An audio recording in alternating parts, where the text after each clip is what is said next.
भारत गौरव आचार्य श्री पुलक सागर जी गुरुदेव के प्रवचन और धार्मिक कार्यक्रम देखने एवं सुनने के लिए जिन शरणम मीडिया चैनल को अभी सब्सक्राइब करें और बेल आइकॉन पर क्लिक जरूर करें। नमः सिद्धेभ्यः। ओम नमः सिद्धेभ्यः। ओम नमः सिद्धेभ्यः। यदर्चाभावेन प्रमुदितमना दर्दुर्यः क्षणादासीत् स्वर्गे गुणगण समृद्ध सुखनिधि लभन्ते सद्भक्ता शिवसुख समाजं किमु तदा महावीर स्वामी नयन पथगामी भवतु मे। महावीर स्वामी नयन पथगामी भवतु मे। महावीर स्वामी नयन पथगामी भवतु मे। प्रथम तीर्थंकर ऋषभदेव भगवान की, भगवान महावीर स्वामी की, परम पूज्य गुरुदेव आचार्य श्री पुष्पदंत सागर जी मुनि महाराज की, अहिंसा परमो धर्म की, सागर जी महाराज की। प्यारी परी भव्य आत्माओं, ठंडी बढ़ रही है। इतनी भी नहीं है कि साल ओढ़ना पड़े। कल से यहाँ का नज़ारा कुछ बदला बदला सा है। सुबह से शाम लोग वहीं पहुँच रहे हैं जहाँ संत निवास है नहीं, कुछ दिन का है, नहीं तो अशोक जी सकते में आ जाएंगे। उनका घर है, लेकिन अशोक जी ने मकान बनाया, अभी उनका प्रवेश नहीं हुआ है। उन्होंने मकान बनाया, संतों ने आके मंदिर बना दिया। संत कहीं भी चले जाएं, जंगल हो, महल हो, मसान हो, मकान हो, वीरान हो, बियावान हो, संत चरण जहाँ पहुँच जाएं, वन तो हमेशा वन ही रहता है, लेकिन संत पहुँच जाएं तो वन तपोवन हो जाया करता है। जब बाहर का वातावरण संत के जाने से बदल जाता है, वह मिट्टी, वह स्थान, वह क्षेत्र जब पूज्य हो जाता है, ये अजीब हैं। और जीव यदि संतों को दिल में बिठा लें तो उनके देह को देवालय बनने में फिर ज़्यादा देर नहीं लगा करती। मैं चाहता हूँ कि एक ऐसा ही मंदिर का निर्माण हो, एक ऐसा ही मंदिर बने। आपके घरों को मंदिर बनाना चाहता हूँ। पाषाण के मंदिर बहुत बनाए, भगवान के मंदिर बहुत बनाए, मूर्तियाँ बहुत स्थापित की, करना चाहिए। मैं उसका विरोधी नहीं, मैं उसके पक्ष में हूँ। लेकिन मैं इतना ज़रूर कहता हूँ कि भगवान के ही मंदिर बनाते रहोगे और घर को नरक बनाकर जियोगे तो भगवान के मंदिरों से कल्याण होने वाला नहीं है, ध्यान रखना है। सबसे पहले आदमी को अपने घर को मंदिर बनाना चाहिए। जहाँ भी जाता हूँ यही कहता हूँ कि मंदिरों में स्वर्ग और नरक मत तलाशो, अपने घर में देखो वहीं स्वर्ग है और वहीं नरक हुआ करता है। ये जिंदगी को जीने लायक बनाओ, ये जिंदगी को ऐसा बनाओ कि हम आनंद के साथ जी सकें। और एक निवेदन मेरा आपसे बड़ी विनम्रता के साथ है, इस 9 अरब की जनसंख्या पूरे विश्व की है, ध्यान रखिए। इस 9 अरब की जनसंख्या में कितने लोग हैं जो हमें कष्ट देते हैं, मेरे भाई बताइए। आंतरी की जनसंख्या कितनी है? कौन सा गाँव है? ये नाम ही याद नहीं होता, एक भी अक्षर सीधा नहीं है, ओ बरी सब टेढ़ा ही टेढ़ा। यहाँ कितनी जनसंख्या है यहाँ की? 5000। हाँ 9 कर दो, अपना जा क्या आ रहा है, बढ़ाने तो कौन सा हम देखने आ रहे हैं, ध्यान रखना। 5000 9000 जितनी भी जनसंख्या है, मेरा आपसे निवेदन है, इतनी जनसंख्या में कितने लोग हैं जो तुमको डिस्टर्ब करते हैं? 9000 लोग, 5000 लोग तुमको तकलीफ देते हैं? बोलिए, 1000 आदमी तुमको तकलीफ देता है? 100 आदमी तुमको तकलीफ देते हैं? हकीकत में देखा जाए तो जो 4-5 घर में है ना, वही तुमको तकलीफ दिया करते हैं। सारी दुनिया हमें कष्ट नहीं देती है, सारी दुनिया पीड़ा नहीं देती है। एक बात याद रखना, जिन्हें तुम अपना कहते हो वही तुम्हारे दुख में कारण बनते। ध्यान रख, पड़ोसी नहीं बनता। इतने सारे लोग तो उन्हें कुछ मतलब नहीं तुम कैसे रह रहे, क्या तुम्हारी लाइफ स्टाइल है, कैसा तुम्हारा रहन सहन, कैसा खान पान। आदमी को तकलीफ देने वाले केवल 4-5 रिश्तेदार होते हैं जिन्हें हम अपना कहते हैं। और मैं पुलक सागर कहता हूं, अरे जो तकलीफ देते हैं वो अपने नहीं होते हैं, जो हमें सुख दिया करते हैं वो दुनिया में अपने हुआ करते। कितने लोग, एक पत्रकार ने मुझसे पूछा आपने घर क्यों छोड़ दिया, संन्यास क्यों ले लिया, घर में रहकर भी कल्याण होता है। मैंने कहा घर में रह के ही नरक मिलता है। ध्यान रखना, एक बात याद रखिए, मैंने एक दिन सोचा, मैं पढ़ रहा था, मैं स्कूल में था, मैंने दिमाग लगाया यार अपना जन्म काय के लिए हुआ है, ये 4-5 लोगों के लिए हुआ, 2 भाई 1 बहन, माँ बाप, इनके लिए थोड़ी अपन पैदा हुए हैं। इनसे पैदा हुए लेकिन इनके लिए पैदा नहीं हुए हैं। मैंने सोचा कि यार ये 4 लोगों में रहूंगा, ये तकलीफ देंगे, जमीन की, जायदाद की, परिवार की, बंटवारे की, इसकी, इस सामान की, सम्मान की, अपमान की तकलीफें सूल यही चुभाएंगे। वो 1000 लोग जो मेरा स्वागत करने के लिए तैयार खड़े हैं, अरे 4 लोगों को छोड़ो और 1000 लोगों में जाकर बैठो, जीवन का आनंद, जिंदगी जीने लायक हो जाती है। 4 लोग ही तकलीफ देते हैं, वो सास, यहां की सास की बात नहीं कर रहा, आंतरी वालों की कर रहा हूं। तुम्हारी तो सागवाड़ा में जाके करो, क्योंकि अभी 2-4 दिन अपने को यहां रहना है। सांस बिगड़ गई तो अपनी सांस बिगड़ जाएगी। एक बार रामदेव बाबा ने कहा कि सांस पे कंट्रोल करो, बहू ने सुन लिया सांस पे कंट्रोल करो। मान्यवर ध्यान रखिए, आपसे निवेदन है, जिन्हें हम अपना कहते हैं तकलीफ उनसे मिलती है। पूरा गांव, पूरा शहर हमें कोई कष्ट नहीं देता है, तो क्या करें महाराज, उन 4 को छोड़ के आपके जैसे बाबा जी बन जाए? नहीं नहीं नहीं, ज्यादा महाराजों की जरूरत नहीं है, बहुत हो गए 1500 साधु, क्या करोगे भीड़ लगा करके। ध्यान रखना है मान्यवर, मैं ज्यादा महाराज बनाने के पक्ष में नहीं हूं, इतने भी मैंने बनाए नहीं है, ये बन गए हैं। समझ में, मैं नहीं गया बनाने की तुम आओ महाराज बनो। ज्यादा महाराज बनाने की जरूरत नहीं है। आज दुनिया को 21वीं सदी का ये भारत है। मैं सोचता हूं ज्यादा धर्म योगियों की जरूरत नहीं, अब समाज में कर्म योगियों की बहुत जरूरत पड़ गई है। ध्यान रखना है, कर्म योगी बनो, ऐसे कर्म योगी कि धरती को स्वर्ग बनाने का प्रयास करो। स्वामी विवेकानंद स्कूल में थे, पढ़ते थे, उनके शिक्षक ने क्लासरूम में पूछा स्वर्ग कौन कौन जाना चाहता है। सारी क्लास के बच्चों ने हाथ उठा दिया, हम स्वर्ग जाना चाहते हैं। और मैं तुमसे पूछूं तो तुम भी उठा दोगे। ध्यान रखना है कि स्वर्ग किस किस को जाना है। एक सभा में मैंने पूछा स्वर्ग किसको जाना, पूरे पंडाल ने हाथ उठा दिया। मैंने कहा स्वर्गीय किस किस को होना, बोले एक को भी नहीं होना है। बिना मरे स्वर्ग मिलता है क्या? ध्यान रखिए। पूरी क्लास के बच्चों ने हाथ उठाया कि स्वर्ग हमें जाना है, स्वर्ग हमें जाना है। एक बालक बैठा है जिसने हाथ नहीं उठाया कि मुझे स्वर्ग जाना है। शिक्षक ने कहा कि बेटा तुम हाथ नहीं उठा रहे, सारे बच्चे हाथ उठा रहे, सबको स्वर्ग जाना है। उस बालक ने कहा कि मुझे स्वर्ग नहीं जाना है। तो बोले स्वर्ग नहीं जाना है, तुम नरक जाना चाहते हो? बोले मुझे नरक भी नहीं जाना है। तो क्या करना है तुमको? बोले मैं स्वर्ग जाना नहीं चाहता हूं। तो क्या करोगे? उस छोटे से बच्चे ने जवाब दिया कि गुरुजी मैं स्वर्ग जाना नहीं चाहता हूं, स्वर्ग धरती पे उतारना चाहता हूं। ध्यान रखना है।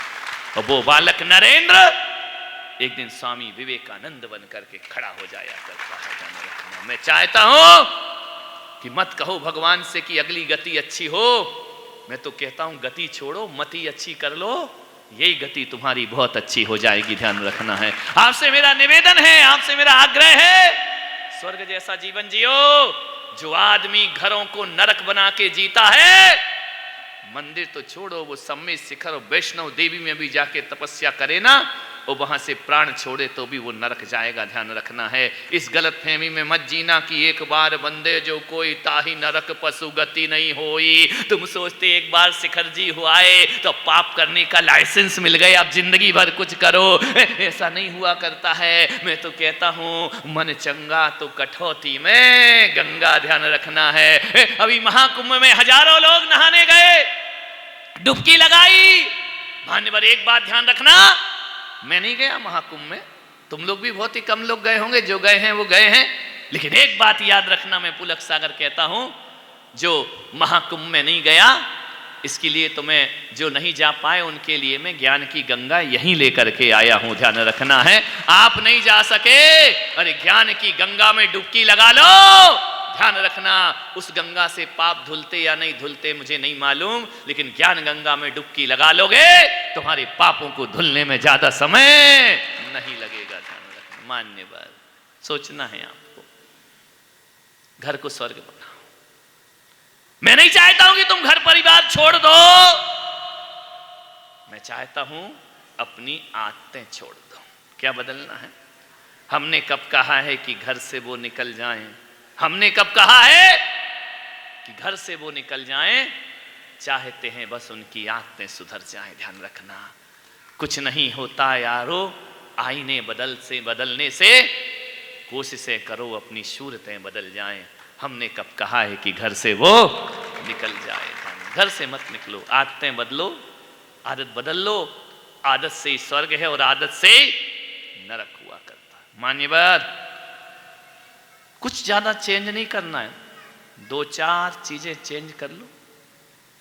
मैं पूरी दुनिया को संभालता हूं, तुम अपने घर के 4 लोग नहीं संभाल पाते, ध्यान रखना। मैं सारी दुनिया को सुधारने निकला हूं, तुम्हें किसे सुधारना है? मैं 4 लोगों को, 4 लोग सुधर गए ना तो घर तुम्हें मंदिर से कम नहीं लगेगा, ध्यान रखना। मेरा निवेदन है आपसे, जिस घर में अच्छे व्यवहार नहीं होते, जो घर का वातावरण नरक जैसा होता है ना, जिस घर में रोज कलह होती है, जिस घर में रोज लड़ाई होती है, जिस घर में तू मैं होती है, एक बात याद रखना, उस घर का 23 साल का बच्चा भी आत्महत्या करने के विचार बनाता है, ध्यान रखना। वो सोचता है कैसा जीवन मिला है, ये नरक जैसा जीवन। 23 साल का बच्चा भी आत्महत्या करने को तैयार हो जाएगा। और जिस घर में प्रेम का वातावरण होता है, जिस घर में आनंद की अनुभूति होती है, वहां 90 साल का बूढ़ा भी खाट पे लेटा लेटा भगवान से थोड़ी और जिंदगी की प्रार्थना किया करता है, ध्यान रखना, कि थोड़ा सा जीवन और मुझे प्राप्त हो जाना। चाहे 80-90 साल का बूढ़ा भी कहेगा और जिंदगी मिले। वो घर नरक बनाया है तो 20 साल का जवान भी मौत को गले लगाने को तैयार हो जाएगा। मान्यवर, आपसे निवेदन है, वातावरण ऐसे बनाओ कि तुम्हारा जीवन स्वर्ग में परिवर्तित हो जाए, ध्यान रखना। मैं ज्यादा मंदिर नहीं बनाता, बन चुका है एक, अब ज्यादा लफड़े में नहीं पड़ना। मैंने भगवान का मंदिर बना दिया। पारसनाथ को कहा कि हे मेरे प्रभु पारसनाथ, तेरा मंदिर मैंने बना दिया क्योंकि तेरे वंश में मैंने दीक्षा ली है, तुम्हारे परिवार में मेरा जन्म हुआ है, जिन शासन में, उनका एक मंदिर बनाना उनके शासन में जन्म लेने का ऋण चुकाने के समान था, वो मैंने चुकाया है। लेकिन एक बात जरूर है, मैंने पारसनाथ भगवान से कहा कि आपके वंश में जन्म लिया, मैंने मंदिर बनाया, ऋण तो नहीं चुका पाऊंगा, और ये ऋण मैं कभी चुकाना भी नहीं चाहता हूं, क्योंकि जब तक ऋणी रहूंगा तब तक उसके वंश में मेरा जन्म होता रहेगा, ध्यान रखना है। लेकिन एक ऋण और है मेरे पास, एक भगवान का और मेरे भक्तों का। कोई भी संत यदि दीक्षा लेता है तो भगवान पे श्रद्धा रखता है और भक्तों पे विश्वास रख करके वह दीक्षा लिया करता है। आज हम यहां बैठे हुए हैं, किसके बल पर बैठे हैं? आपके जैसे भक्तों के बल पर। आप वो माताएं बहनें मेरी जो शायद अपने पति को और बच्चों को इतने प्यार से भोजन नहीं कराती जितने अपने गुरु को अपनी आत्मा से भोजन कराया करती हैं, इनका भी कोई ऋण है। मैंने भगवान का मंदिर बना दिया, अब निकला हूं पूरे हिंदुस्तान में भक्तों के घरों को मंदिर बना दूं, बस यही मेरे जीवन का उद्देश्य। तुम्हारे घर मंदिर हो जाए, तुम्हारी समाज मंदिर हो जाए, तुम्हारे विवाद समाप्त हो जाए, तुम्हारी लड़ाइयां समाप्त हो जाए, ध्यान रखना मेरा सपना साकार हो जाएगा। ध्यान, सब हिलमिल करके रहो। यहाँ मैंने कल कहा था ना कि जब से तुम्हारे से ओबरी में आया हूँ मुझे पता नहीं चल रहा है। अभी दिनेश जी ने भी फरमाया कि यहाँ कौन जैन है और कौन जैनेतर है ये समझ में नहीं आता है। ध्यान रखना ये भेद मिट जाना चाहिए मान्यवर, ये अपने पराये का भेद मिट जाए, जात पात का भेद मिट जाए तो हिंदुस्तान को स्वर्ग बनने में फिर ज्यादा देर नहीं लगा करेगी। आपसे निवेदन है एक काम करो, घर जाओ, सोशल वर्क हो रहे हैं देश में,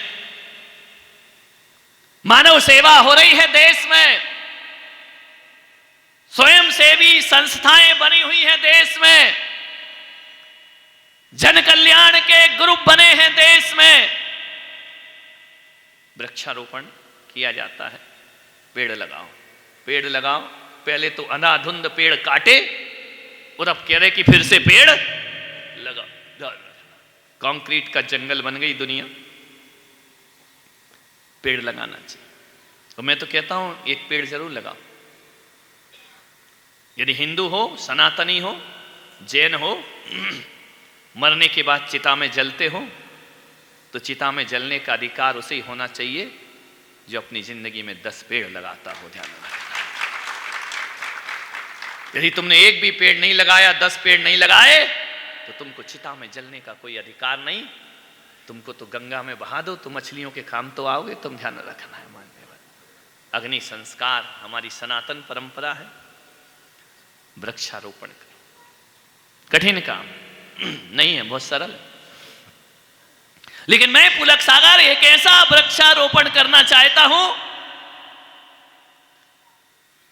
दिक्कत इस बात की है कि घर के आंगन में यदि तुलसी का पौधा लगाओ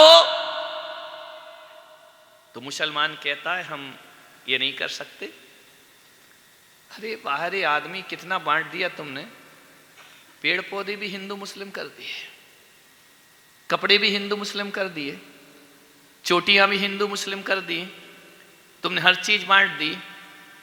हरा रंग मुसलमानों का, भगवा रंग हिंदुओं का, कितना बांटोगे इंसान को। रंग भी बांट डाले तुमने, ध्यान रखना है।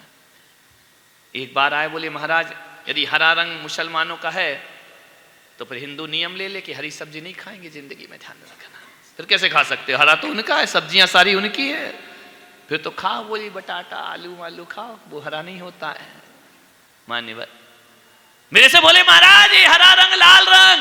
मैंने कहा एक काम करो, मैं ना हरे वाला हूं ना लाल वाला हूं, मैं तो कहता हूं एक काम करो, जब पेट भरना हो तो तरबूज ले आना, बाहर से मुसलमान है अंदर से हिंदू है। ध्यान रखना, तरबूज खाओ पेट भर के, ध्यान रखना एक हो जाओगे दोनों। मैं यहां से निवेदन करना चाहता हूं कि यदि मैं कहूं कि घर के आंगन में तुलसी का पौधा लगा लो तो मुसलमान स्वीकार नहीं करेगा, जैन लगा लेगा लेकिन कहेगा हम जल नहीं चढ़ाएंगे, हम पूजा नहीं करेंगे, हिंदू पूजा करेगा। ध्यान रखना है मान्यवर, होना चाहिए तुलसी का पौधा घर में, स्वास्थ्य की दृष्टि से औषधि वृक्ष है, धार्मिक वृक्ष है, वर्षित वृक्ष है, होना चाहिए पौधा तुलसी का। लेकिन मेरा आपसे निवेदन है कि तुलसी का पौधा लगाओ या ना लगाओ, आज के इस प्रवचन से मैं एक पौधा आपको ऐसा दे रहा हूं जिसे मुसलमान भी अपने घर में लगाए, हिंदू भी अपने घर में लगाए, जैन भी अपने घर में लगाए, बौद्ध भी अपने घर में लगाए, सिख ईसाई भी अपने घर में लगाए, और शायद उस पौधे के विरोध में कोई नहीं होगा। ना मैं तुलसी का पौधा देने वाला हूं, ना मैं गुलाब का पौधा देने वाला हूं। आज की सभा के बाद एक एक पौधा मैं सबके हाथ में पकड़ाऊंगा, और वह सुपौधा यदि कोई होगा तो वह प्रेम का पौधा होगा जो आपके घर के आंगन में लगना चाहिए। एक प्रेम का पौधा लगाओ अपने घर में।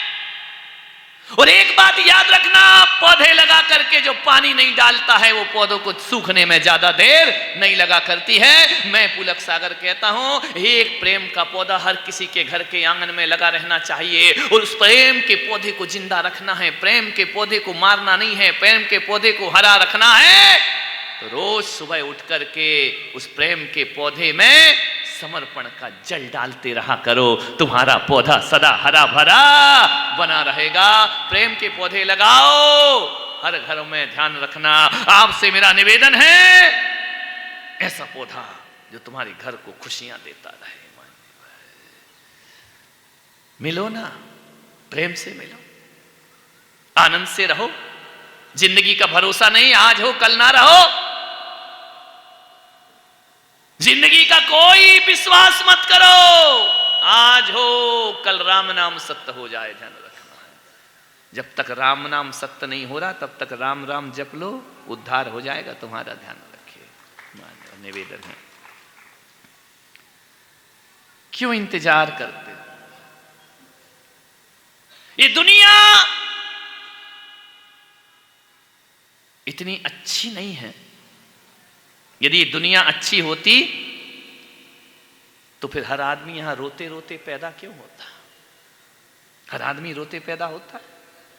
दुनिया इतनी अच्छी नहीं, जो भी आता है इस धरती पर मनुष्य, केवल आदमी है जो रोते पैदा होता है। गाय का बछड़ा कभी रोते पैदा नहीं होता है, भैंस का कभी रोते पैदा नहीं होता है, बकरी का बछड़ा कभी रोते पैदा नहीं। वो तो पैदा होते ही खड़े होने की कोशिश करते हैं, और आदमी तो साल भर तक खड़ा नहीं हो पाता। वो खड़ा भी हो जाए तो खड़ा होना जिंदगी भर नहीं सीख पाता है। केवल मनुष्य है जो रोता हुआ पैदा होता है। मनुष्य की नहीं रो तो डॉक्टर मार के रुलाता है, रो, ध्यान रखना है। ये दुनिया इतनी अच्छी नहीं है। यदि अच्छी होती तो आदमी रोते रोते पैदा क्यों होता? और मैं पुलक सागर कहता हूं, ये दुनिया इतनी खराब नहीं है, इतनी खराब नहीं है। यदि दुनिया खराब होती तो जाने के बाद हजारों को रुला के हम क्यों जाते, ध्यान रखना है। हम रोते रोते आते हैं और लोगों को रुला के जाते। हमारे जाने के बाद कितने लोगों की आंखों में आंसू आते हैं, ये हमारे व्यक्तित्व पर निर्भर किया करता है, कैसा जीवन हमने जिया है।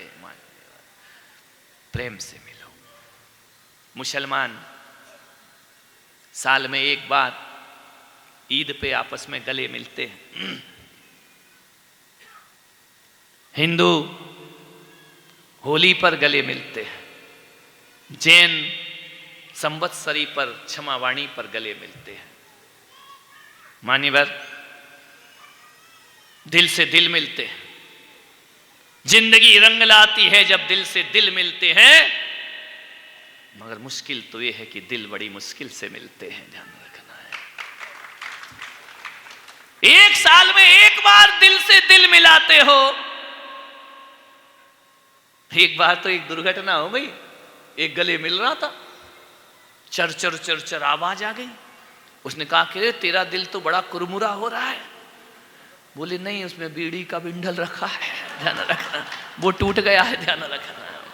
ऐसे दिल मिल रहे हैं लोग, ध्यान रखना। मान्यवर इतनी जोर से लगा लिया कि बीड़ी टूट गई उसकी।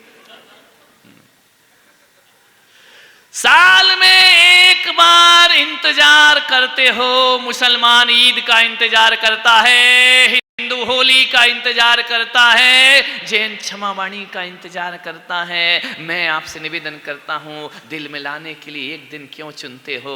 अरे सुबह भी दिल मिलाओ, दोपहर को भी गले मिलो, शाम को भी गले मिलो। ऐसे गले मिलो कि सुबह ईद का त्योहार हो, दोपहर होली और शाम को क्षमावाणी हो जाए।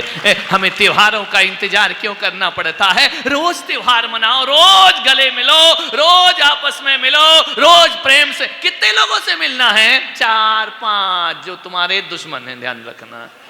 उनको ही गले लगाना, उनको ही लगाना। नहीं तो आदमी इतना होशियार है, क्षमावाणी आती, चेहरा देख के क्षमा मांगता है। जिससे दोस्ती है और भाई मिच्छामी दुक्कड़ा उत्तम क्षमा, और जिससे लड़ाई है उसे मुंह देख फेर करके आगे बढ़ जाता। नहीं मेरे भाई, उनसे मिलो जिनसे दूरियां हैं, ध्यान रखना। प्रेम जीवन का महामंत्र हुआ करता है। प्राणियों के संबंधों को जोड़ने वाली कोई कड़ी है तो है प्रेम है, ध्यान रखना। मालूम है, आदमी गुस्से में होता है तो बहुत तेज आवाज निकलती है, और जब प्रेम होता है तो मौन हो जाता है। मालूम है क्यों? कभी सोचा? जब प्रगाढ़ प्रेम होता है, बेटी ससुराल से पीहर आती है, मां गले लगाती है, शब्द मौन हो जाते हैं, बोल नहीं पाती है, आंखें प्रेम से आंखों से संवाद हुआ करता है। लेकिन गुस्सा होते हैं, प्रेम होता है ना तो कितने भी दूर रहो हम पास होते हैं, और जब गुस्सा आता है कितने भी पास रहो हम दूर हो जाते हैं। इसलिए आदमी को गुस्से में चिल्ला के बोलना पड़ता है, ध्यान रखना है।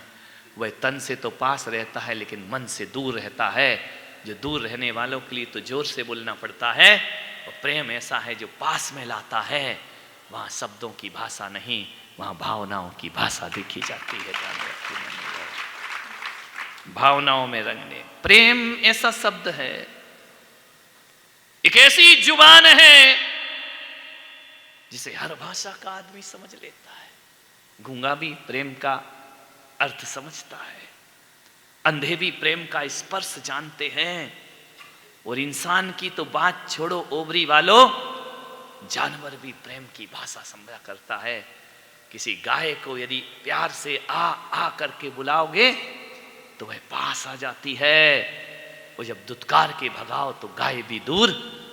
ये वो लोग हैं जो हमारी इस प्रेम की भाषा को समझा करते हैं। प्रेम की बीन बजती है तो जहरीला सांप भी पिटारे में हो जाता है, ध्यान रखना है। प्रेम की धुन बजती है तो 2 रोटी खाने वाला कुत्ता भी तुम पे जान लुटा दिया करता है, ध्यान रखिए। मान्यवर, प्रेम ऐसी भाषा है कि हर कोई इसको समझ लेता है। लेकिन एक बात याद रखना, प्रेम मांगने से नहीं मिलता। तुम्हारे सामान को लोग पसंद कर सकते हैं, मकान को लोग पसंद करते हैं, पैसों को लोग पसंद कर सकते हैं, तुम्हारी गाड़ी कह सकते हैं कितनी सुंदर है, ध्यान रखना। लेकिन कोई किसी को प्रेम करे, मैं तुम्हें पसंद करूं, इसमें कौन क्या कर सकता है? ध्यान, पसंद अपनी अपनी, इसमें कोई किसी को मजबूर नहीं कर सकता है। हम तुम्हें पसंद करें ये बात अलग है, और हम तुम्हें प्रेम करें ये बात अलग है, ध्यान रखना। आपसे निवेदन है मेरा, प्रेम मांगोगे, तुम मुझे प्रेम दे दो, तुम मुझे प्रेम दे दो, तुम मुझे प्रेम दे दो, कोई भीख है क्या? पैसा मिल सकता है उधार, पैसा मिल सकता है ब्याज से, पैसा मिल सकता है चुरा के, प्रेम नहीं मिला करता है, ध्यान रखना। आपसे निवेदन है, बड़ी विनम्रता के साथ आपसे कह रहा हूं। बहू सोचती है कि सास मुझे प्रेम दे, और सास सोचती है कि बहू मुझे प्रेम दे, पति सोचता है पत्नी मुझे प्रेम दे, पत्नी सोचती है कि पति मुझे, हर कोई प्रेम का कटोरा लेकर के खड़ा है। भाई कहता बहन प्रेम दे दे, बहन कहती भाई प्रेम दे दे। प्रेम ऐसे मिलता है? मंदिर का प्रसाद है कि कोई उठा के तुमको दे दे? प्रेम ऐसे नहीं मिलता मांगने से मेरे भाई। एक बार क्या हुआ, मुल्ला नसरुद्दीन सागवाड़ा से चला, उसके दिमाग में आ गया कि यार ताजमहल देखना है। देख लिया होगा टीवी पे, मोबाइल पे, मुझे ताजमहल देखना, ताजमहल देखना है। लोगों ने कहा गांव का गमारिया तू क्या ताजमहल देखेगा, तुझे क्या मालूम? नहीं, मुझे तो जाना है ताजमहल देखने। अच्छा, पढ़ा लिखा तो था नहीं। बैठ गया ट्रेन में, अहमदाबाद पहुंच गया।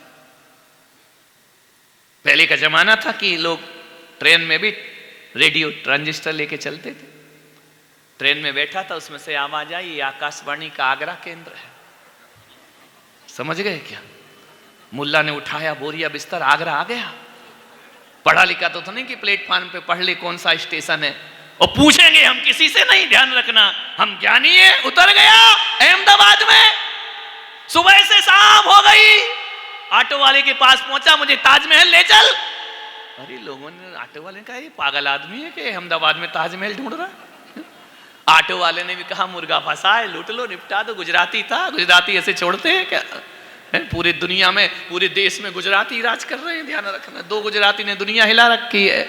मान्यवर सोचिए, विचार करना है। ले गए, प्लेटफॉर्म के बाहर ले गए, ऑटो में बैठा, उसने अहमदाबाद के 4 चक्कर लगाए, 4 चक्कर लगाए। बोले दे 500। अरे उसने कहा 500? इतना तो किराया भी नहीं लगा ट्रेन। बोले ये तो शहर है। तो बोले कि कहाँ है ताजमहल? बोले वो पतली सी गली में, वहां रिक्शा जाता नहीं है, तू यहाँ उतर, वहां से चला जा। उसने कहा ठीक है। उतर गया, बेचारा गांव का तो था, उतर गया। सुबह से शाम हो गई, उस गली में क्या ढूंढ रहा है? ताजमहल। ध्यान रखना है। इत्ते में उसको खट्टर काका मिल गए। उन्होंने कहा, अरे मुल्ला तू यहां कैसे है? अरे बोले बुद्धू बना गया वो रिक्शे वाला, इस गली में छोड़ गया। सुबह से शाम हो गई, ताजमहल नहीं दिख रहा। खट्टर काका ने एक चांटा लगाया, बोले बेवकूफ, मैं महीने भर से कुतुब मीनार ढूंढ रहा हूं। समझ में? तुझे एक दिन में ताजमहल मिल जाएगा। कमाल है आदमी। एक ढूंढ रहा है अहमदाबाद में कुतुब मीनार, एक ढूंढ रहा है ताजमहल। ये तो ऐसे ही हो गया, जो जहां है ही नहीं वहां मांगने चला है आदमी। आदमी एक दूसरे से प्रेम मांगा करता है। पत्नी कहती पति प्रेम दे, पति कहता पत्नी प्रेम दे। जब एक दूसरे से मांगते तो ऐसा लगता है प्रेम से तुम भी रीते हो, प्रेम से वो भी रीती है। ध्यान रखना है। मैं पुलक सागर कहता हूं, प्रेम मांगने से नहीं, प्रेम लुटाने से मिला करता है। ध्यान रखना, ये भिक्षा में नहीं मिला करता है। प्रेम वह चीज है, जितना दोगे उतना लौट करके वापिस आ जाएगा। ध्यान रखना है। मांगोगे तो प्रेम नहीं मिलेगा।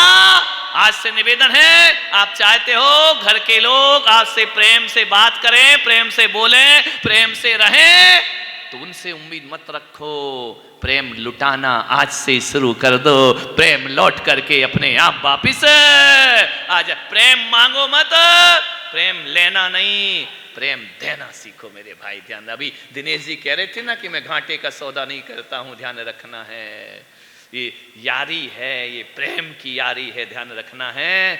ये तो उनका अपना लहजा है बोलने का, उनका क्षेत्र वही है। लेकिन मैं इतना कहता हूं कि यदि कोई आता है अपने दर पे, अपने पास बार बार, तो ध्यान रखना ये प्रेम के संबंधों से आदमी आके खड़ा हुआ करता है। सब कुछ मिल जाए और प्रेम ना मिले तो जिंदगी तो बेकार हो जाया करती, बदरंग हो जाती है जिंदगी।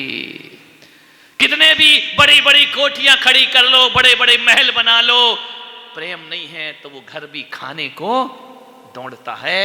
और प्रेम है तो घास फूस की कुटिया में भी आनंद आ जाया करता है। ध्यान रखना, प्रेम से जीना सीखो। प्रेम नहीं कर रहा है आदमी, कर रहे हो तुम प्रेम, ऐसा नहीं कि तुम्हारे अंदर प्रेम नहीं है, लेकिन ऐसी जगह है जहां नहीं होना चाहिए। मान्यवर, मैं दिल्ली से चला, बिहार करके आ रहा था, सुबह सुबह का वक्त था। मैंने एक आश्चर्य देखा, एक महिला एक कुत्ते के बच्चे को गोद में लेके घूम रही है। ये हवा गांव में भी लग रही है धीरे धीरे। कुत्ते के बच्चे से बहुत प्रेम हो रहा है। मेरे साथ महाराज थे, मैंने कहा यार ये महिला महाराज ये कुत्ते के बच्चे को लेके क्यों चल रही? बोले शहर है महाराज, उनका कमाल का शहर है। शहर और गांव में अंतर क्या होता है मालूम है? गांव में गाय पाली जाती, शहर में कुत्ते पाले जाते हैं। ध्यान रखना है। गांव में गौ माता की रक्षा होती है, गाय को पाला जाता है, शहर में कुत्ते पाले जाते हैं। यही दोनों में अंतर है। मैंने देखा, मैंने कहा महाराज ये महिला कुत्ते के बच्चे को लेके, और दुर्घटना घट गई, और बड़ी दुर्घटना ये घट गई कि थोड़े 4 कदम पीछे उसके बच्चे को नौकर लेके चल रहा है। खुद के बच्चों को नौकर और कुत्ते को बच्चे को आप लेके चल रही। मैंने कहा भाई मामला क्या है? महाराज ने पूछा महाराज बताओ ये क्या मतलब है? इनका मतलब सीधा साधा साफ है, या तो ये पिछले जन्म में इसकी मम्मी थी। कर्म सिद्धांत तो यही बोलता है जैनागम का है, जैसा कर्म वैसा फल। या तो ये पिछले जन्म में इसकी मम्मी थी या अगले जन्म में बनने की तैयारी कर रही। ध्यान रखना मान्यवर, इंसान के बच्चे को ठुकराते हो, कुत्ते के बच्चे को गले लगाते हो। मैं पुलक सागर ये नहीं कह रहा हूं कि तुम कुत्ते के बच्चे को ठुकराओ या उसे लात मारो। मैं ये कह रहा हूं इंसानियत को लात नहीं मारी जाना चाहिए, इंसानियत से भी प्रेम करना चाहिए। हमारे घर में कुत्ते के बच्चे के लिए दूध है, लेकिन देवरानी का बच्चा रो रहा है तो 1 गिलास दूध हमारे घर नहीं होता है। हमारे घर में कुत्ते को खिलाने को महंगे महंगे बिस्किट हैं, और कोई गरीब की झोपड़ी में कोई भूखा है तो हमारे घर में आधी थाली भी भोजन उसके लिए नहीं निकला करता है। ये इंसानों की दुनिया नहीं हो सकती है मेरे भाई। मेरा आपसे विनम्र निवेदन है, एक ही चीज है, जीवन क्षणभंगुर है, आज है कल ना हो। प्रेम से जी, प्रेम के सिवा कुछ नहीं रखा इस दुनिया में। मैं तो यही चाहता हूं कि इस धरती पर हर समस्या का हल प्रेम से हो सकता है। ध्यान रखें, जो प्रेम से हल निकालना जानता है उसे फिर अदालतों में जाने की कोई जरूरत नहीं हुआ करती है। घर में तू मैं हो जाए, 4 बर्तन हैं तो उनमें खटपट तो होगी, तो हमारा गला काहे को फड़वा रहे हो फिर तुम? मैं कल से चिल्ला रहा हूं, 2 बार चिल्ला चुका, उसके बाद भी उत्तर यही आ रहा, होगी, हम नहीं सुधरने वाले हैं। ध्यान रखना, अरे खटपट झटपट मिटाओ। ध्यान रखना, ज्यादा बाल के मत रखो, बर्तन टकराने मत दो। प्रेम के मंदिर, मोहब्बत की मीनारें और प्रेम के प्याऊ खोलो अपने घरों में। ध्यान, अपने बस्ती में, अपने नगर में। घास की नोक पर रखी हुई ओस की बूंद से बड़ा तुम्हारा जीवन नहीं है।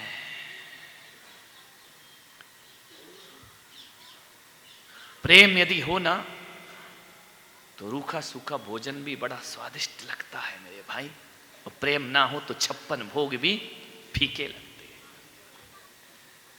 नारायण श्री कृष्ण हस्तिनापुर पधारे संधि का प्रस्ताव लेकर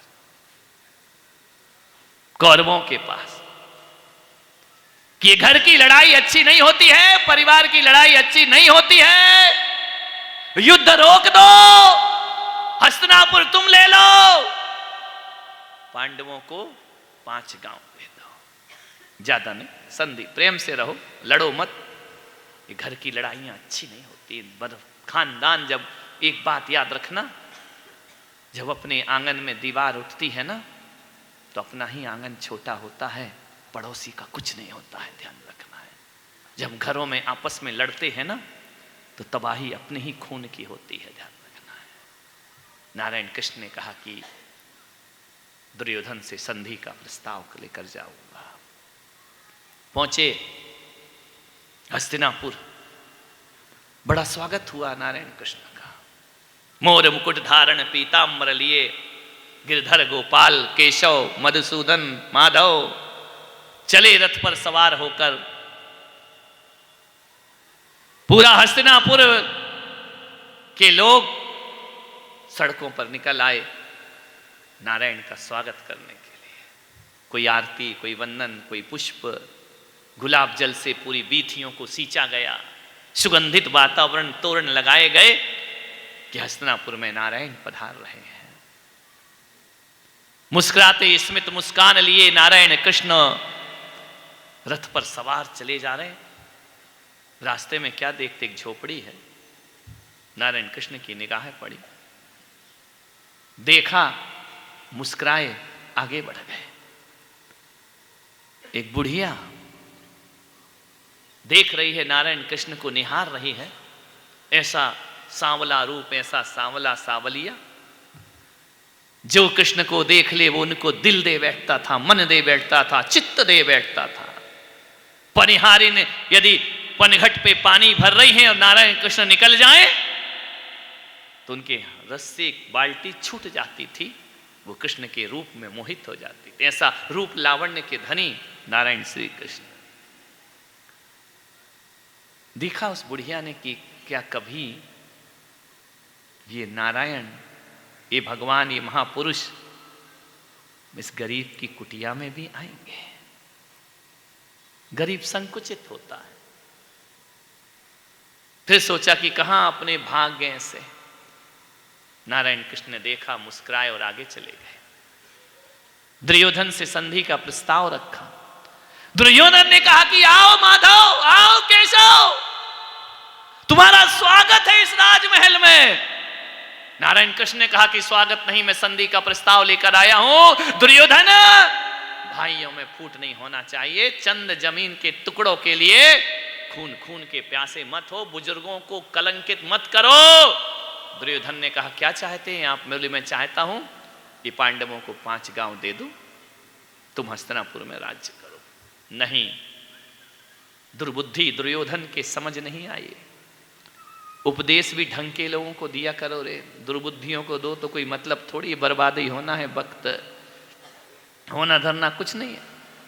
ज्ञान भी अच्छे लोगों को दो, सहायता भी अच्छे लोगों की करो। नहीं तो एक बकरी का बच्चा था, छोटा सा एक बकरी थी, जंगल में घूमती थी, एक शेरनी का बच्चा, छोटा सा नवजात, शेरनी भाग गई, बच्चा वहीं छूट गया। बकरी ने दूध पिला पिला कर उस बछड़े को, उस शावक को पाल दिया। मालूम है, जब बड़ा हो गया, शेर का बच्चा है, शेर तो शेर है, उसने कहा जा मेरी माँ है तूने मुझे दूध पिलाया है, जा पूरे जंगल में घूम, कोई तेरा बाल बांका ना करेगा, और किसी ने भी मेरी माँ के साथ खिलवाड़ किया तो वो जिंदा ना बचेगा। बकरी बड़े आराम से घूमती, पूरे जंगल में उसका राज हो गया। यह दृश्य एक चील देख रही थी। उसने कहा यार बकरी बड़े मजे से घूम रही है, कोई इसका शिकार नहीं करता, कोई इसको मारता नहीं, क्योंकि शेरनी का बच्चा पाला था उसने, कोई नहीं मारता उसको। चील ने कहा कि हम भी किसी का उपकार करें, हम भी किसी की सहायता करें। बरसात के दिन थे, बरसात हो रही थी, चूहे के बच्चे बैठे हुए थे, भीग रहे थे। चील ऊपर से आई, उड़ करके नीचे आई, अपने पंख फैलाए और बच्चों को समेट लिया, और जैसे ही समेटा, पानी रुका, बारिश हुई, चील उड़ नहीं पाई, बकरी वहीं खड़ी थी। बकरी ने कहा तो उड़ती क्यों नहीं? उसने, चील ने देखा कि चूहे के बच्चों ने उसके पंख को कुतर लिया, ध्यान रखना, काट लिए, वो उड़ नहीं पाई, ऊपर नहीं जा पाई। तो बकरी ने कहा पगली तूने ये क्या किया? बोले तुझे देखकर मेरी ये दशा हो गई। बोले क्या दशा हो गई? बोले देख मैंने कहा कि सहायता करने से जंगल में राज्य मिलता है, तो मैं भी सहायता करने लगी। बकरी ने कहा तेरा दिमाग खराब है, पगली सहायता भी कर तो शेर के बच्चों की कर, चूहे के बच्चों की सहायता करने की कोई जरूरत नहीं है, वीरों की सहायता कर, शेरों की। ये चूहे के बच्चे ये किस काम के हैं? ध्यान रखना, शेर के बच्चों की सहायता करो, जंगल में राज करोगे, और चूहों के बच्चों में लगे रहोगे तो अपने ही पंख गमा दोगे। दुर्योधन, दुर्बुद्धियों को उपदेश देने से कोई मतलब नहीं है, अहित ही होता है, अपना ध्यान रखना। कृष्ण ने कहा कि दुर्योधन मान जाओ। नहीं कैसा हो, 5 गांव तो छोड़ो, एक सुई की नोक की बराबर भी जमीन मैं उन पांडवों को देने को तैयार नहीं हूं। सुई की नोक की बराबर? बोले हाँ। तो कृष्ण ने कहा फिर दुर्योधन कुरुक्षेत्र की तैयारियां करो, अब जो भी होगा फैसला युद्ध के मैदान में होगा। दुर्योधन ने कहा कि केशव, महलों में आपकी पसंद का भोग बना है, मोहन भोग बना है, 56 भोग बने हैं, चलो भोजन ग्रहण करो। कृष्ण ने कहा कि नहीं दुर्योधन, आज नहीं, फिर कभी। दुर्योधन ने कहा तो मैंने आपकी बात नहीं मानी तो आप भोजन भी नहीं करेंगे? अतिथि देवो भव, भोजन तो करो। कृष्ण ने कहा कि नहीं, आज मेरा कहीं और निमंत्रण है, मैं वहां जाता हूं, तुम्हारे यहां फिर कभी।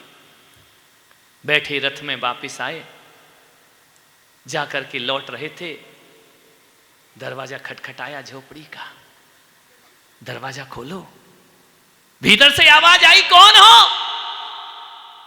बोले अरे खोल के तो देख मैं कौन हूं। नहीं, दरवाजा नहीं खुलेगा, मेरे पति घर पे नहीं है। पहले की मर्यादाएं थी कि घर में पति ना हो, पर पुरुष आए तो लोग द्वार नहीं खोला करते थे। समझ में आ रहा? आज तो ये हो गई मर्यादाएं कि पति घूंघट डाल ले, पत्नी को तो डालना ही नहीं है। मान्यवर, बिगड़ गई संस्कृति। बोले मेरे पति घर में नहीं है, मेरे स्वामी घर में नहीं है, मैं दरवाजा नहीं खोल सकती हूं। भीतर से आवाज, बाहर से आवाज आई, काकी बहुत भूख लगी है, तड़प रहा हूं मैं भूख में। भूखा है कोई?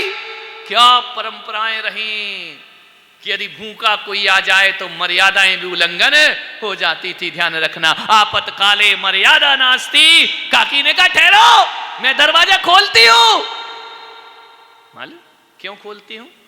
भूखा खड़ा है। पहले का जमाना वो था कि हमारे बड़े बुजुर्ग सोचते थे भोजन से पहले आवाज लगाते थे कि मेरी आवाज जहां जहां तक जाती हो, कोई भूखा हो तो मेरे घर आए, मैं भोजन ग्रहण कर रहा हूं। पहले का जमाना वो था, लोग कहते थे कोई आवे तो हम खावे।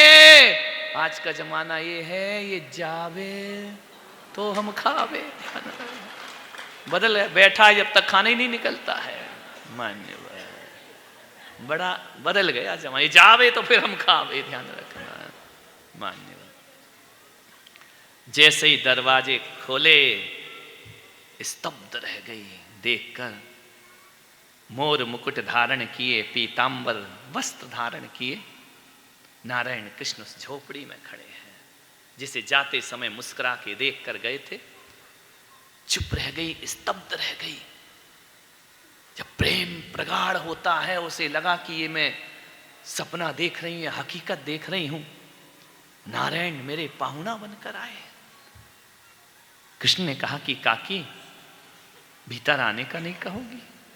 शब्द तो मौन है। हाथ से इशारा किया, पधारो।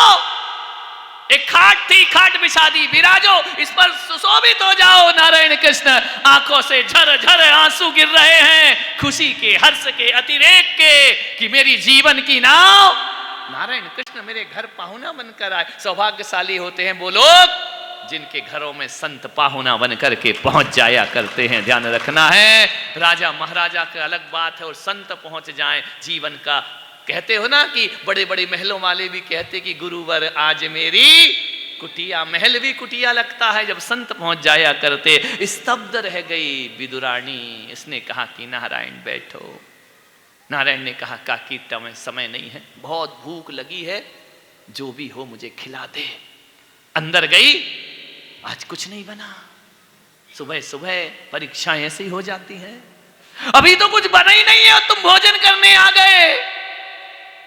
काकी जल्दी लाओ। फिर रसोई में जाती, फिर बाहर आती, फिर जाती, फिर बाहर आती। क्या खिलाऊं, मेरे पास तो आज, अब पहले का जमाना ऑनलाइन का तो था नहीं कि फोन करें और पिज्जा मंगा ले। ध्यान रखना है, वह तो खुद ही बनाना पड़ता था। ध्यान रखना। फिर अंदर, फिर बाहर, फिर अंदर, फिर बाहर। क्या खिलाऊं, क्या खिलाऊं? नारायण ने कहा काकी ज्यादा देर मत कर, मैं तड़प रहा हूं, बहुत भूख लगी है।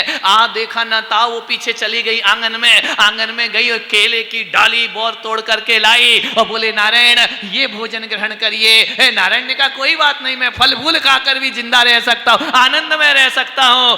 नारायण श्री कृष्ण खाट पर बैठे हैं, विदुरानी जमीन पर बैठी है, केले छील रही है, पकड़ा रही है। कृष्ण केले खाए जा रहे, आनंद मना रहे हैं। भोजन पक रहा है, चूल्हे में रखा है, भूख ज्यादा लगी है, खा रहे हैं नारायण कृष्ण। इतने में विदुर जी पहुंच गए। विदुर जी ने देखा, अरे मेरे घरे उजाला क्यों है? संत आए तो उजाले होते हैं। अरे वो जहां से जाता है उजाला छोड़ जाता है, ध्यान रखना है। मेरी कुटीर में उजाला हो रहा है, मेरे कुटीर में प्रकाश हो रहा है, दिन में उजाला है।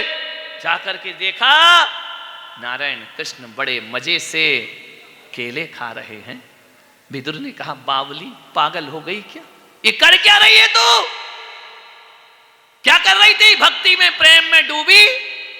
पागल छिलके तो कृष्ण को दे रही थी, केले बाहर फेंक रही थी, बावली हो गई थी। ध्यान रख, मैं अभी किसी चौके में जाता हूं, लोग शुद्धि भूल जाते, क्या बोले क्या नहीं बोले। बड़े बड़े पढ़े लिखे भूल जाते, मन शुद्धि बचन काहे की शुद्धि। ध्यान रख, वो तो छिलके फेंक रही है, छिलके पकड़ा रही है, केले फेंकते जा रही है। विदुर ने कहा पागल हो गई बावली, ये क्या कर रही है? बोले क्या कर रही? केले खिला रही। अरे वो देख पागल देख, छिलके खिला रही और केले फेंक रही। अरे विदुरानी ने कहा ये क्या हो गया मेरे से, एक ऐसा अपराध हो गया, नारायण मुझे माफ करो, गलती। अरे तुमको तो बताना था कि मैं क्या खिला रही हूं। नारायण ने कहा कोई बात नहीं, मैं तो प्रेम में डूबा था, मैं तो भक्ति में डूबा था। कृष्ण, विदुर जी ने केला छीला, नारायण के हाथ में दिया। जैसे ही केला कृष्ण ने खाया, केला अटक गया गले में, अटक गया, खांसी आ गई, खांसी आ गई, केला थूक दिया नारायण कृष्ण ने। विदुर जी ने बोला केले में क्या दिक्कत है? नारायण कृष्ण ने कहा कि हे विदुर काका, तेरे ज्ञान के केले में वो आनंद नहीं जो भक्ति के छिलकों में आनंद प्राप्त हो रहा था। ध्यान रखना है, तू ज्ञानी है, तू ज्ञान के केले खिला रहा है, वही अटक गया। भगवान ज्ञान का भूखा नहीं, भगवान भक्ति और भावों के भूखे हुआ करते। ध्यान रखना। खिला दिए छिलके, कृष्ण ने खाया कि विदुर जी, काका जी तुमने डिस्टर्ब कर दिया, कितना आनंद आ रहा था भोजन में, केले के छिलके में। वही मैं आपसे कह रहा हूं ओबरी वालों, घर में 56 भोग बने या ना बने, अरे प्रेम से यदि केले के छिलके भी खाओ तो नारायण कृष्ण खिसकार करते हैं। अरे प्रेम में वो ताकत होती है कि भीलनी के जूठे बेर भी राम स्वीकार करते हैं, और प्रेम में वो ताकत होती है कि उबले हुए उड़द के छिलके भी महावीर स्वीकार। चंदना के उबले हुए उड़द के छिलके, उड़द भी नहीं था, भगवान ने प्रेम से स्वीकार कर लिया। ध्यान रखना। प्रेम से बड़ा भोजन, प्रेम से बड़ा सुख कोई नहीं हुआ करता है। मैं महिलाओं से निवेदन कर रहा हूं, अपनी बेटियों को, अपनी बच्चियों को भोजन बनाना सिखाइए। तुम्हारी बेटियां अब रसोई में जाना नहीं चाहती, बहुएं रसोई में जाना नहीं चाहती हैं। विचार करना है, सोचना है, स्थिति बिगड़ रही है, हमारी परंपराएं खत्म हो रही हैं। जो है वो ऑनलाइन आ रहा है, जो है बाहर से आ रहा है। एक भोजन बनाना है तो 10 बार मोबाइल में रेसिपी देखना पड़ती है। अरे पाक कला आना चाहिए। हर बेटी को मैं एक संदेश दे रहा हूं, ऐसी बेटी कितनी भी पढ़ लिख के अमीर हो जाए, कितने भी बड़े ओहदे पर पहुंच जाए, एक बात याद रखना, ससुराल में प्यार डिग्रियों से नहीं, ससुराल में प्यार अच्छे भोजन से मिला करता है। ध्यान रखना है। हर कोई तारीफ किया करता है, ससुर भी तारीफ करेगा। एक ससुराल में सच्चा प्यार चाहिए, सबका वात्सल्य चाहिए। हर बेटी को भोजन बनाना जरूर आना चाहिए। आज ढाबे में खा रहे हैं लोग, बाहर खा रहे हैं लोग, मालूम है किसका पति बाहर खाता है? जिसकी पत्नी को अच्छा भोजन बनाना नहीं आता है। ध्यान रखना। और यदि आपको अच्छा भोजन बनाना आएगा तो तुम्हारा पति कहेगा धत तेरी क्या रखा है पानी पूरी में, उससे अच्छा तो मेरी रानी बनाया करती है। ध्यान रखना है। घर में ही पानी पूरी खाएं। ये बीमारियां, ये जो कैंसर, ये दुनिया भर की बीमारियां, ये बाहर का सड़ा सड़ा खा करके अपने पेट को जो कचरा घर बना रहे हो, महावीर कहते हैं ध्यान रखना, अरे जैसा खाओगे अन्न वैसा होगा मन, और जैसा पियोगे पानी वैसी निकलेगी वाणी। ध्यान रख। भोजन कला सिखाओ अपनी बेटियों को। मैं नहीं कहूंगा कि पढ़ाओ लिखाओ मत, खूब पढ़ाओ, खूब ग्रेजुएट बनाओ, खूब MBA कराओ, खूब CA बनाओ। अरे CA बनना अच्छी बात है, बनना चाहिए। भोजन बनाना उससे भी अच्छी बात हुआ करती है। ध्यान रखना। मान्यवर आपसे निवेदन करता हूं, भोजन बनाने की कला भूल गई बेटियां। स्थिति बहुत खराब है दिनेश जी। लड़के पराठे सीख रहे हैं, लड़कियां कराटे सीख रही हैं। करें क्या हम? स्थिति बहुत खराब है। लड़के तो पराठे बना रहे हैं बेचारे, लड़कियां कराटे चला रहे हैं। स्थिति बदल गई है। पहले हमें सिखाया गया था, महिलाओं को सिखाया गया था हमारे पूर्वजों ने कि बेटा नाखून काटना, बाल बढ़ाना। अब क्या हो रहा है? बोलो। नाखून बढ़ रहे हैं, बाल कट रहे हैं। बिल्कुल उल्टा। पहले का समय वो था कि शादी विवाह में भोजन घर की माता बहनें बनाती थी और नाचने वाली बाहर से आती थी। समझ गए क्या? अब भोजन वाली बाहर से आती, घर की बहुएं नाचती हैं। ध्यान रखना। ये हमारी जिंदगी बन गई, ये हमारा आदर्श बन गई, हमारी संस्कृति बन गई। बहु बेटियां नाच रही। पहले तो आके सखी सहेली नाचती थी, अब तो दुल्हन ही नाच रही है। ध्यान रखना है। कमाल है। विचार करिए। घोड़ी पे वैसे राजा बाबू बन के बैठता था दूल्हा, बारात लेके जाता था पहले, आज तो नचैया बन के बैठता, खुद ही नाच रहा खुद की शादी में। कमाल हो गए। बाहरी संस्कृति हमारी। पहले की संस्कृति वो थी कि लोग घर में खाना खाते थे और शुद्धि करने बाहर जाते थे। अब लोग ढाबे में खाते हैं और घर में आके अटैच सुविधाएं। ध्यान रखना। मानव संस्कृति का तहस नहस हो रहा है। भोजन बनाना, प्रेम का भोजन। आपसे निवेदन करूंगा बड़ी विनम्रता से, एक काम करना, घर जाना, तुम्हारे रसोई घर में बहुत से डिब्बे रखे होंगे, धनिया, मिर्च, मसाला, गरम मसाला, काला मसाला और क्या क्या होता है। तो हमसे पूछ रहे हमारे बाप ने खाना नहीं बनाया। ध्यान में विचार कर। जीरा, नमक, काला नमक, सफेद नमक रखा रहता है कि नहीं? आज मेरी सभा से एक डिब्बा और लेके जाना, उस डिब्बे को खाली रखना, उसमें एक स्टिकर लगा देना, जिसमें लिखा हो प्रेम, ध्यान रखना। और जब भी भोजन बनाओ, मिर्च मसाले डालो, उसके साथ भीतर के प्रेम का डिब्बा भी उड़ेल दिया करो, ध्यान रखना है। मैं कहूँगा कि स्वाद मिर्च मसालों में नहीं, स्वाद भीतर के प्रेम में हुआ करता है, ध्यान रखना। क्यों माँ के हाथ की रोटी अच्छी लगती है, कैसी भी बना दे माँ का भोजन माँ का है, क्योंकि माँ भोजन में मिर्च मसाले कम और भीतर का प्रेम ज्यादा डालती है। वो ये नहीं देखती मेरा कौन सा बेटा कमा रहा, कौन सा नहीं कमा रहा, कौन सा अच्छा कौन सा बुरा, वो भीतर का प्रेम उड़ेला करती है। मान्यवर, आपसे निवेदन है, क्यों तुम्हें महाराज के चौके का भोजन अच्छा लगता है, ध्यान रखना।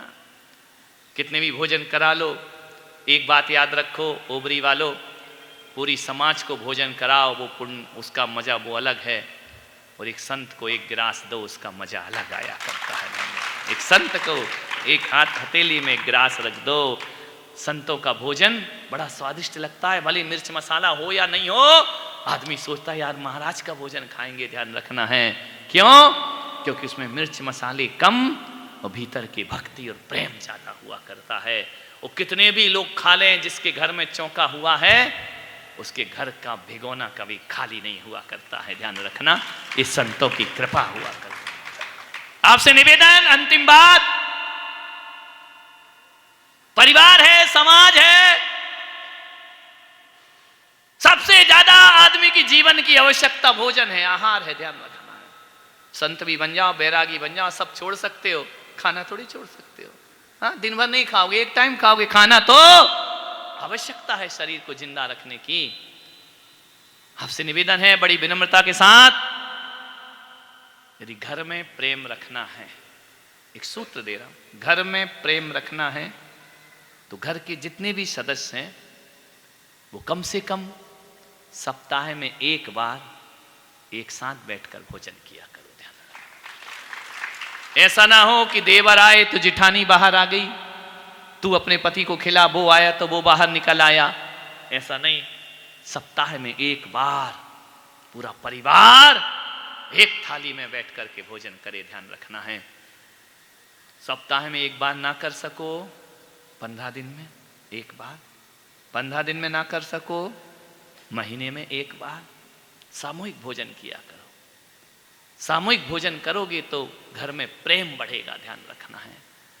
एक निवेदन है कि परिवार में प्रेम रखना है तो सामूहिक भोजन करो, और समाज में प्रेम रखना है तो मंदिर में सामूहिक भजन किया करो, ध्यान रखना।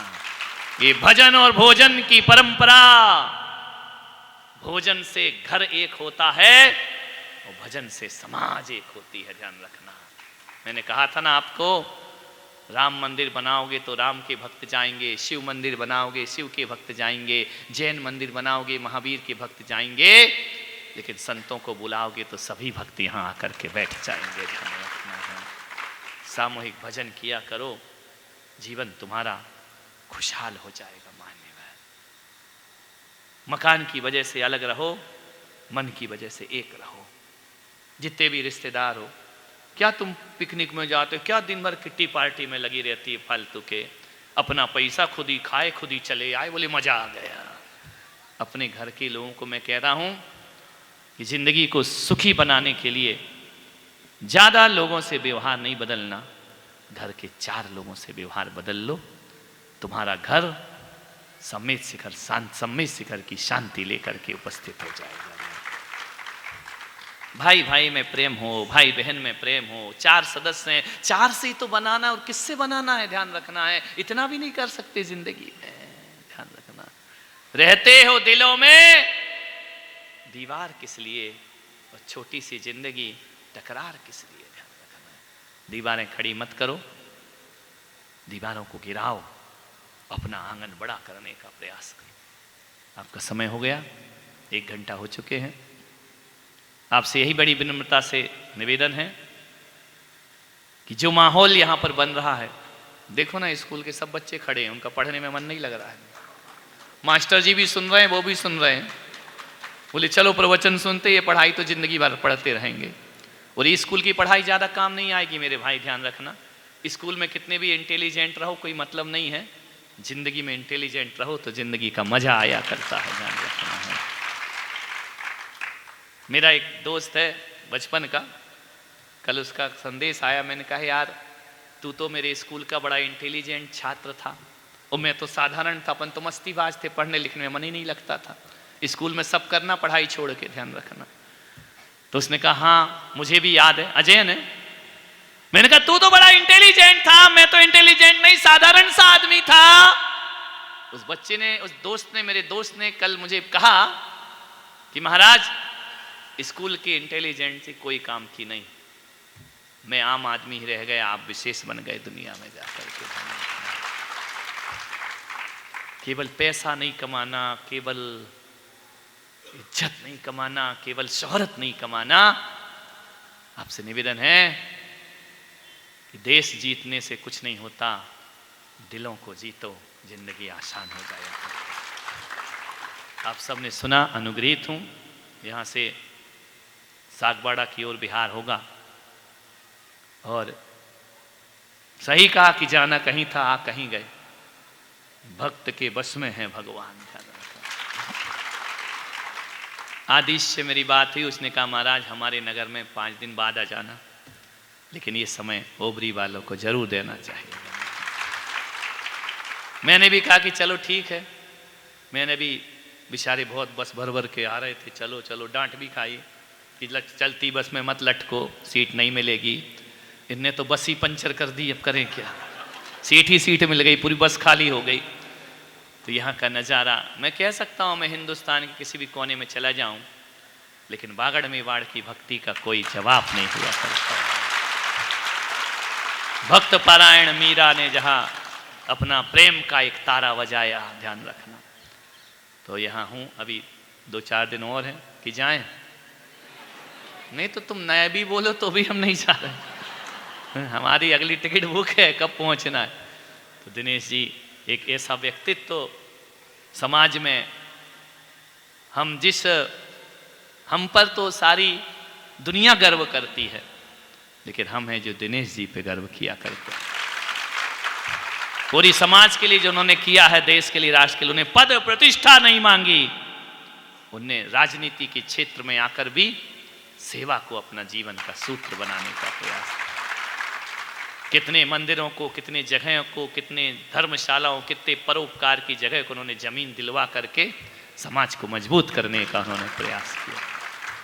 मैं आशीर्वाद प्रदान करता हूँ, सभी सागवाड़ा की टीम को तैयार रहो, आ रहा हूँ। और सावला का पुलक मंच भी यहाँ पर बैठा हुआ है।